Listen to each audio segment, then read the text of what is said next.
అందరికీ నమస్కారం అండి. మనకి ఈ వేసవికాలం చాలా అంటే చాలా ఎండలు ఎక్కువ ఉన్నాయి. మనం బ్రతకడం కూడా అసాధ్యం అనిపిస్తుంది బయటికి వస్తుంటే. అటువంటి ఎండలో ఎంతోమంది ఫ్లిప్కార్ట్ కానీ, అమెజాన్ కానీ, లేదు స్విగ్గీ, ఇటువంటి ఆర్డర్ చేసేటువంటి బాయ్స్, లేదు పని వాళ్ళు, పాపం రోజు కూలి పని చేసినటువంటి వాళ్ళు చాలా ఇబ్బంది పడుతూ ఉంటారు ఎండల్లో. నేను చేశానని చెప్పట్లేదు.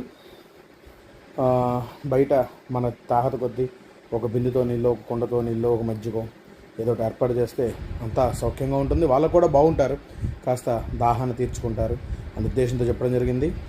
నేను చేశామని కాదు, అందరూ చేస్తే బాగుంటుంది. ఈరోజు నీటి కొరత ఎక్కువగా ఉంది కాబట్టి దీన్ని అందరూ పరిగ్రహించి ఏర్పాటు చేస్తారని ఆశిస్తూ నమస్కరిస్తున్నాను. జై హింద్. అండ్ మా ఛానల్ని సబ్స్క్రైబ్ చేయండి, వీలుంటే లైక్ చేయండి, షేర్ కూడా చేసుకోండి అవకాశం ఉంటే, మీకు ఇష్టమైతేనే. ఎందుకంటే ఇది ఎవరి మీద బలవంతం